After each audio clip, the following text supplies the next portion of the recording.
Yes, ja, god morgen, og ordentlig godt at vi er her sammen til dere. Tjøkken genga Joshua bok, og jeg holder vidt jeg lett løtene i Herrens hender, brev i. Kjære himmels ferie, vi takker deg for at vi kunne være sammen her i morgen, herre, og takk deg for at det er folk i landet i okkara som herre har ahoa for åretøyene. Bid etter herre at du vil lete at han, eller at jeg tror han herre vekser og gjørs noe herre, en langsel etter herre at kjenne til, ha et nærmere forhold ved til, og at kjenne til et år og vilja til vi okken. Bid om at du vil gjøre okken nega fra til i morgen, bid om at du vil hjelpe meg og leie meg ut kjøkkenen årtøyt, og jeg vil alle kunne ha en kjenslig av at vi har fast det at jeg vil ha finne nega fra til. Lett kjøkken til dine hender, og takk deg for alt, og i Jesu navn. Amen. Ja, Joshua bok. Jeg husker at vi kunne bygge det sunder så at vi først for hitja litt sunder etter Joshua. Hvor er det som personer enn Joshua? Hvordan han begynner sitt liv og hvordan god kattler han og så gjør utvalgte han. Og så gjerne at hitja sunder at du søvlige sammenhengene hver i Joshua bok er plasseret og hver oppgave boken hever. Og sender om hvor vi skulle hitje til denne bok som Joshua. Og så gjerne at vi får at tjøkkene genga boken av sjølva hending for hending. Og til slutt så også jeg at vi skulle hitje sindre at vi søvelige jeg synes det som er i arkeologi og viser en lite filmbrott i enda av filmen. Man kunne valgt nekvar imiska filmer til nek skriva om Joshua bok. Jeg har valgt en lite filmbrott som er gjørst i måte, man kan si, Joshua bok. Men jeg heldig til er et så fantastisk vel gjørst og det gjør meg meira trygg til at altså man blir ivrasket av gosse og trolig vel en av boken er fest nir i søvna hvordan man kan suttje herfra enda det i det alltid ser avhørst Tida finnes ikke hver sitt papur for ikke bruker kanonen men bruker papurene og også at de kunne bruker til at skrive på og notere det imenska som jeg ganger. Og hvis vi ble 4 søyer nye, så kommer vi til et her som sender Joshua. Så hvis vi begynner ved tøyva på den.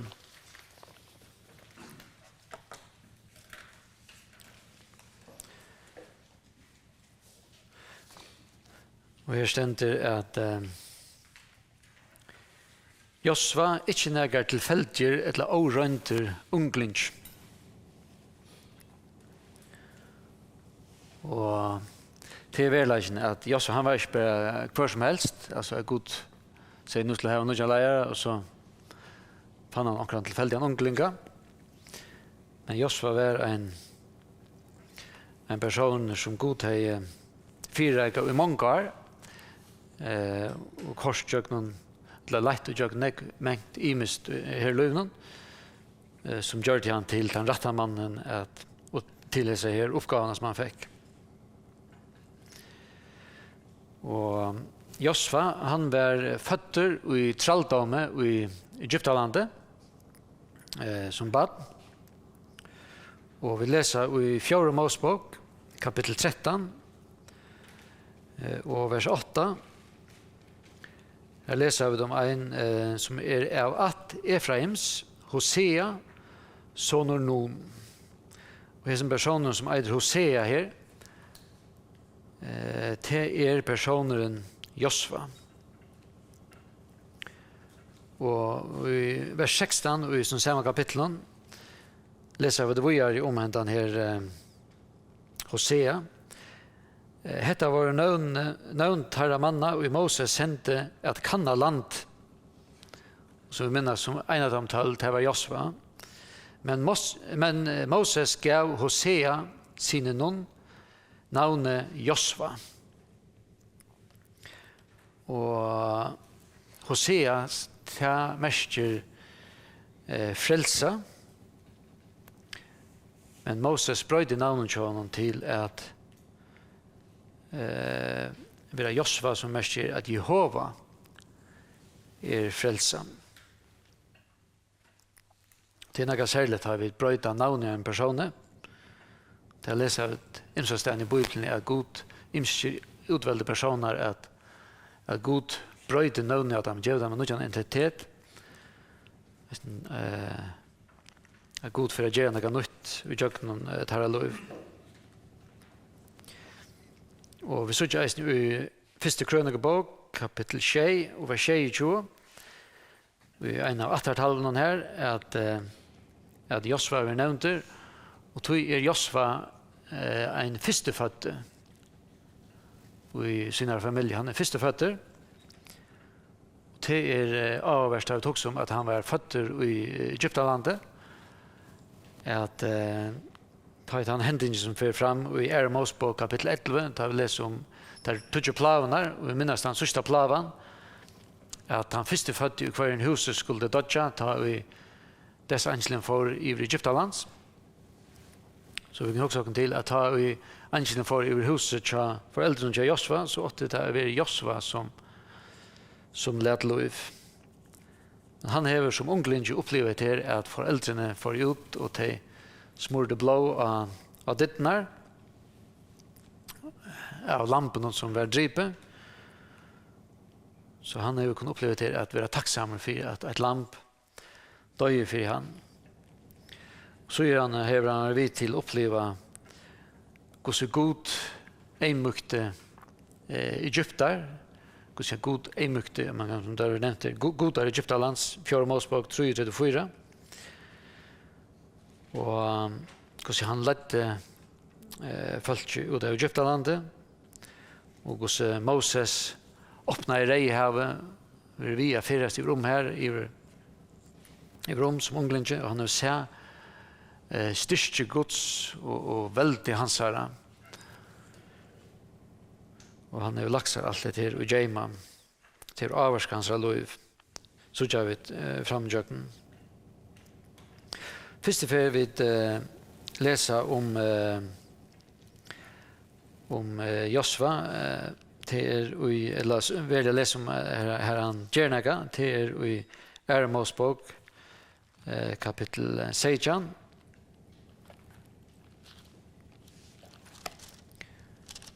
Och vers 8.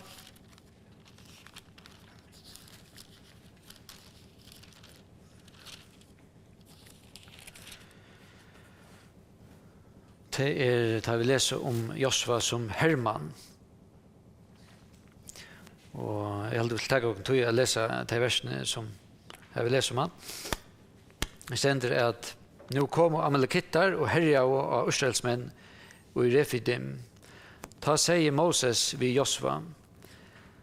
Vel okkon menn og fær i morgen og i bardia vid Amalekittar. Jeg skal standa overste høydene vid stav og gods i håndene. Josva gjør det som Moses hei sagt vid han, og får bardia vid Amalekittar. Og Moses, Aaron og Hur får nian av høydene. Så landet som nu Moses helt håndene oppe, stod Israelsmannen til vinning. Men da han let håndene søkka, stod Amalekitton til vinning. Og da Moses møttes i hånden, tog ut stein og løtt i under han. Han sette seg så av han, og Aaron og Hur stia og hånden hans er hver syne med inn. Såleis var hender hans opplyftar, alla tøyna inntil solen tjekk under. Josva høgte ta Amalekittar og folk tarra nyer vid svørsegg. Ta seg herre med Moses, skrive hette i bok, så det kan være minst og prenta det inn i Josva, så jeg skal altså helst stryka ut minne om Amalekittar under himmelen. Så reste Moses altar og kallade til Herren hermerke mot. Og han sier, hånd rett ut ur hasa til Herrens, Herren hever krutsk vi amalkittar mann etter mann. Så her hos Josva vil utvalder her,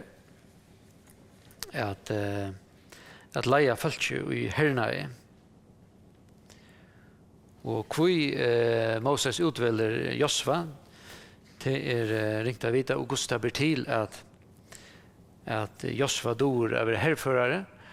Vi vet at Moses han var opplærd i Egyptalandet, i ötlom visdom i Egyptalands.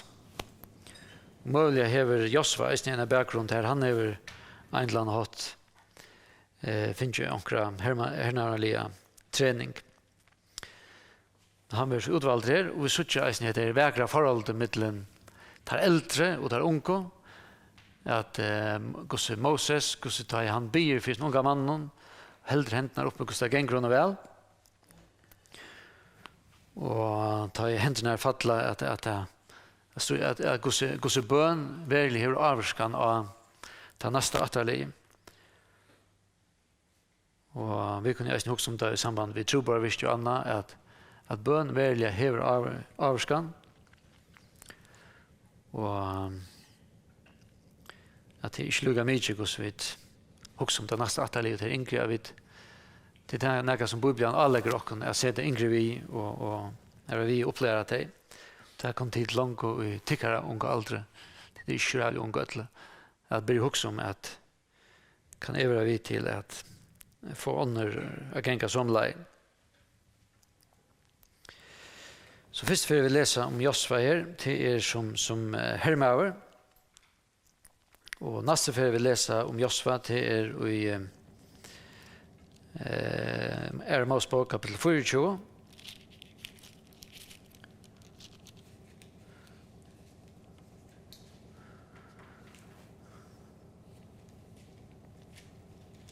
Og her får det en forklaring av hvor god tur utvalgt han, ikke bare til at han så god at bergast, men til at han har et hjerte som elskar Herren.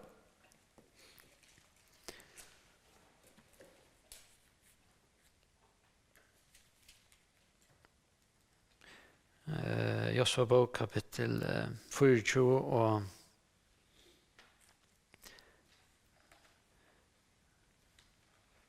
og vers 13.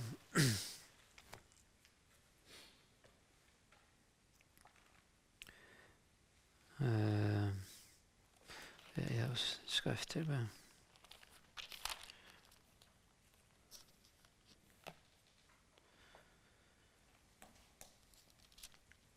Det tar vi Moses for opp av fjallet. Stender at ta for Moses av sted vid tennene av sønnen Josva, og Moses for nyene av godsfjallet.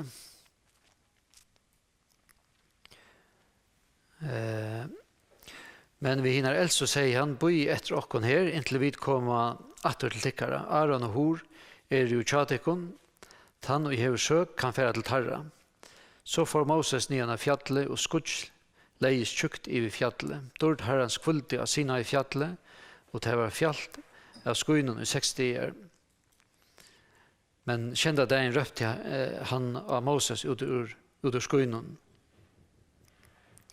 Vi leser om hvordan Moses her oppe i 4 dager og 4 nætter, og den veldige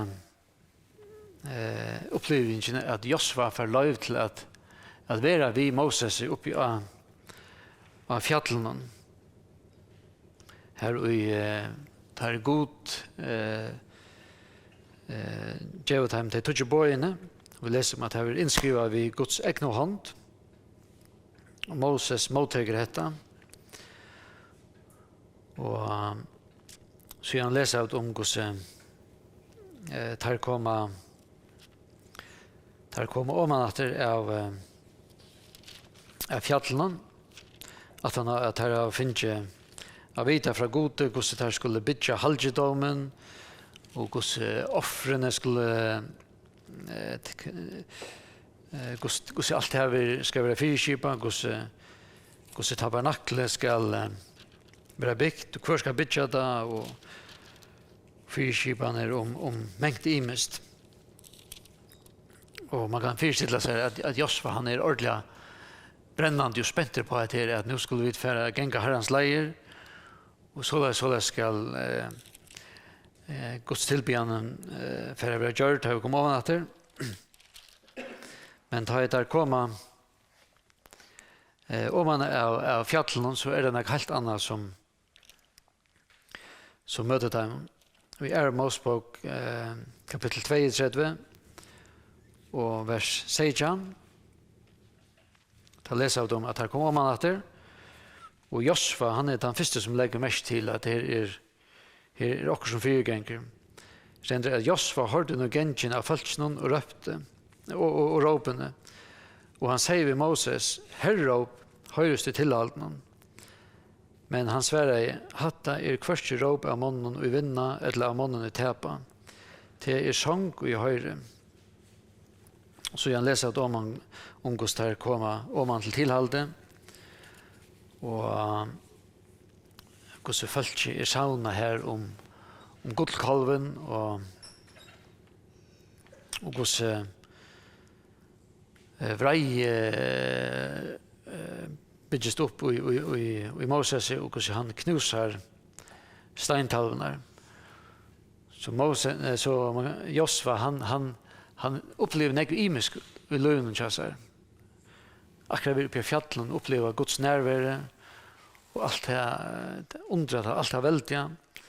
Og så kommer han nyer og upplever Guds falskir, oløy og hvordan det langt er ferdig å dyrke en gullkalv og bli ta som hvordan godt det er å være i Egyptalandet om at fer atter ta med inn.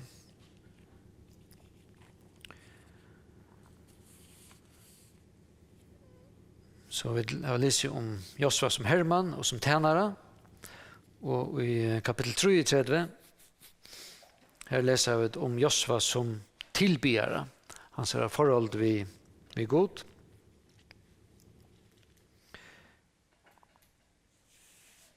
Kapittel 33 og vers 6.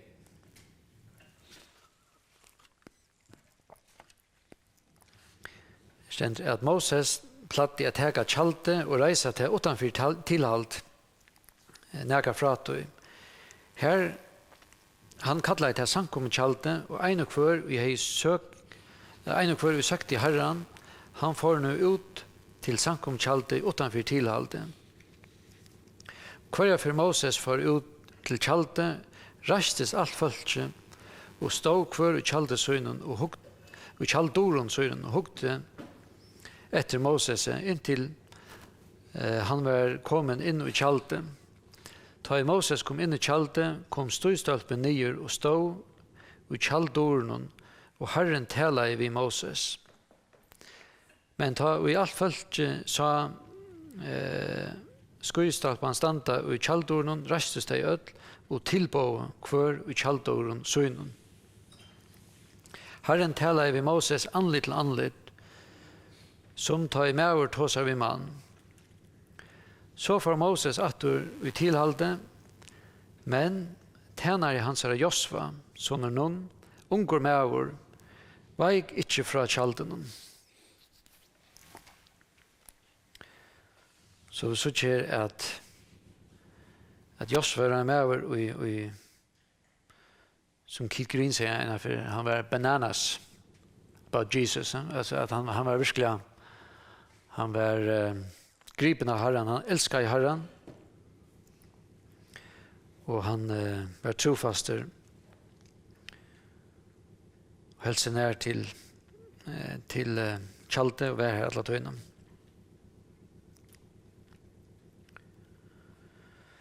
Og vi leser en ære hending, jeg skal ikke gjøre oss nekve henne, i 4. Mosebok, kapittel 11, vers 28-29. jag vill skriva något i notaten här, men om vi läser med att det här är imker att profetera och så det är näker som inte profeterar det rätta stenen och Josva är klar på en avtala och säger att det är inte för att göra så. Men Jesus säger lättare bara det är gott att det är profeterar och så är vi ser liknande händingar i Nya testamentet tar i lärarsvännen kommer att läsa och se att här profeterar att det inte är gjort på handa maten. Jesus säger nej, lättare bara profetera och så är. Men vi ser inte eisen här att Josva är äcklig ogen och själv man inte alltid eller i häst tillfällen för vi halt från Moses. Och så gärna läser vi fjärde Mosebok. Tar vi Fallet kommer till Kades Barnea. Og de sutter inn i det lova i landet, det som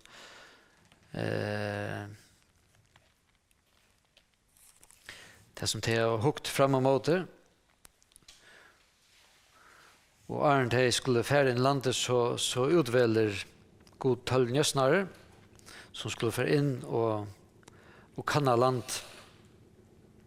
Og mittelt har 12 njøsnare er Kaleb og Josva. Tar færa inn og kanna landet, og tar sutja at det er, som Gud har sagt fram undan, et land som flyter vid mjölk og honanje, og tar teg og avvokst av landen, vi at det er vise folk som hvor så godt land det er. Der sutja eisen at landet er størst, det er velvarde bojer, og da det kom til folket, så leser jeg at ungos folket i første vers kapittel 14, at ta for alt sankommene råp og skrutja, og folket græt alle nottene. Og vers 4, at jeg søtte hver vi anna, led i okkom velge okkom forman og vende atter til Egyptalands.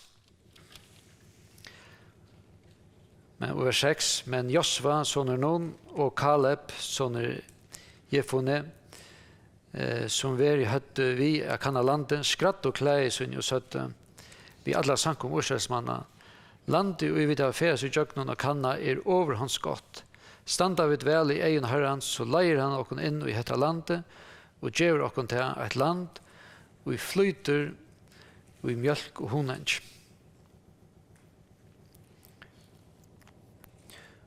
Og som sier han at Josva, han har opplevd hvor så stersker og veldig herren er. Han har opplevd hvor så god har bjerget deg ut av Egyptalandet. Han har sett hvor han har åpnet reihavet.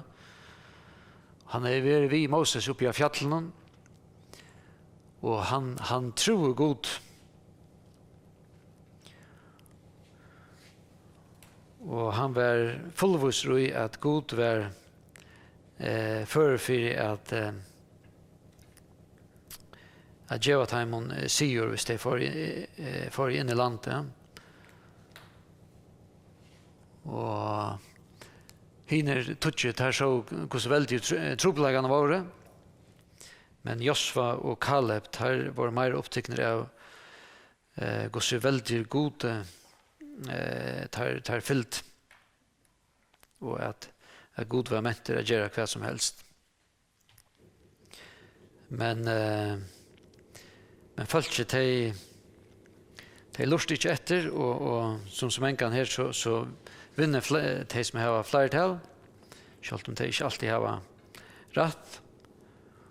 Og vi leser om hvordan Israelsfolk i stedet for inn i landet og oppleve sikninger gods, så bruker de 40 år ut i øyemørsene Och man kan se att det här andaliga liv blev till en öjemärskarfär på grund av att det här olutne. Og her synes jeg hvordan oppgaven til Josva fullkomlig brøyts. Husk til hvis det var noen farner inne i landet, at så er oppgavene som Josva har vært her, finnes som leier, det har vært og medelig annerledes. Men nå får han helt ære en oppgave til at strøyes vi et trakst og ånøkt folkeslag 40 år ut i øyemørsten. Så det kan livet jo kan brøytast og den tjeneste som Gud kallar den, kan brøytast. Vi vet ikke alle hva Gud for at kalla oss til. Men det kan som tilfellet som her eisen være at bruka 40 år at genga til en trøskon og ålet noen folkeslag. Det var som laknan tja Moses og Kaleb og Josva. Atles i årene, men jeg tykker vi er god eisne. Og tog skanen hever last Josva nek og gjørstan til reier til det tjeneste som god hei fyra satt i lønn.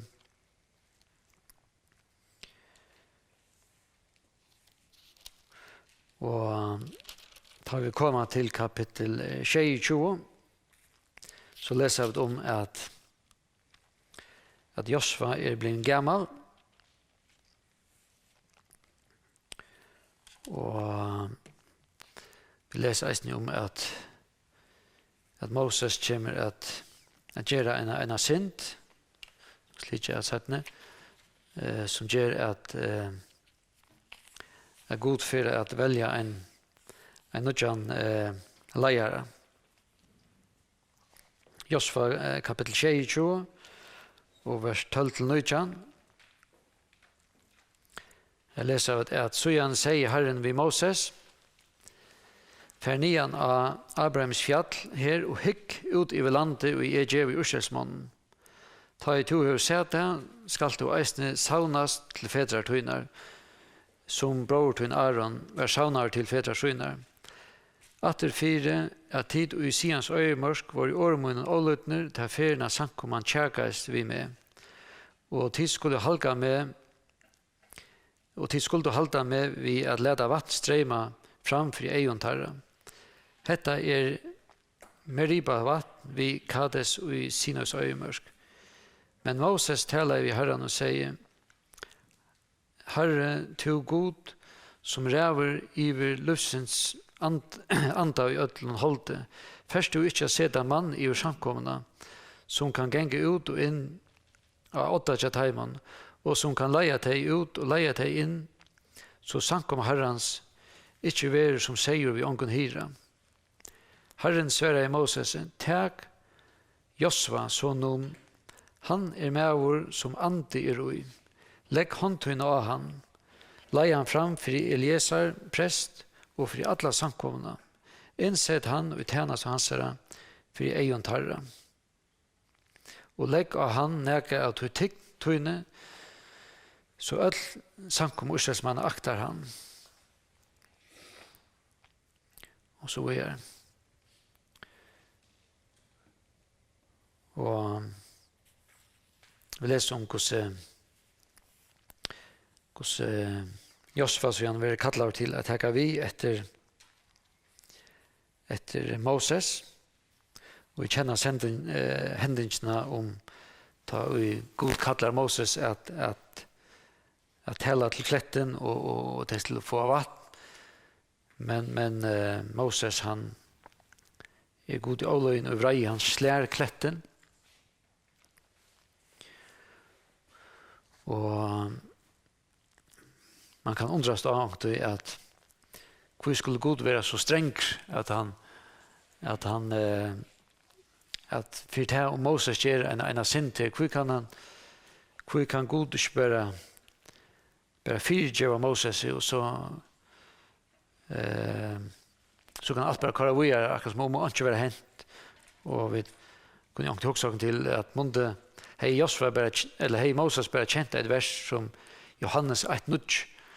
Det tycker jag vet ett vers som vi alla känner utan att all tryggvan känner utan att jotta vid syndrakara så är han trofast och rättvis och han fyrer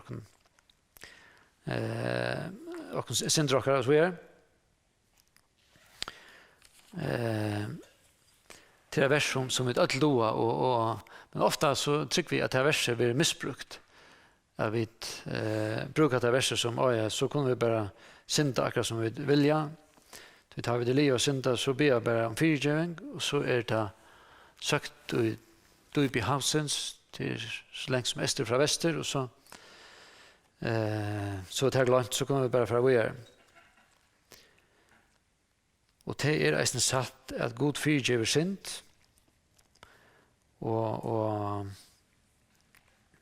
leder henne affär och dömer och inte men ett annat vers så alltid som ett eisen är att du utan det till Galaterbrev 6:6 och vi tycker vi ser i sportstycken hva stender Johannes brev 1:9 så räknar jag att det kunna rätt hånden upp. De allra flesta har sagt ja, det här stender det och det. Men hvis vi spyrir hva stender i Galaterbrev 6:6 så är det ju nägar som verkar stender her utan att slå upp.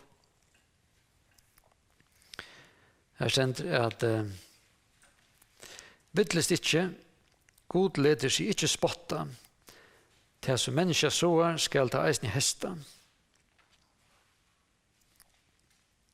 God leder seg ikke spotta. Det er eisen viktig å huske om i akkurat kristna løyve, at vi kunne ikke bare leva som vi vilja og at alt ånga fylkjer her. Du god sier enda naturloven at det som du såer, det som du hesta, hon gjelder eisen ut i andalige løven. Og vi kunne fyrstille akkurat kristna løyv, at vi genga framgjøkken løyve, og kvann det så slipper vi noen saun. Vi så kvann eneste det. Godt sa, eller ring sa.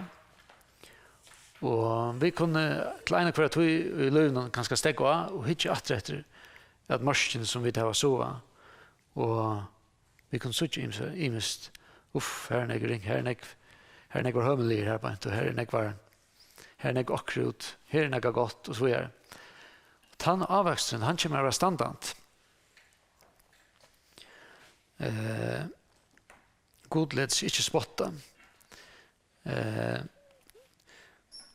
Hvis vi til dem drekker oss fotl og færa i en bil og køyre om en bøyen, vi fotlar fer og vi kan skal komme gjøre enda omkring menneskene og blåda konsulter så videre.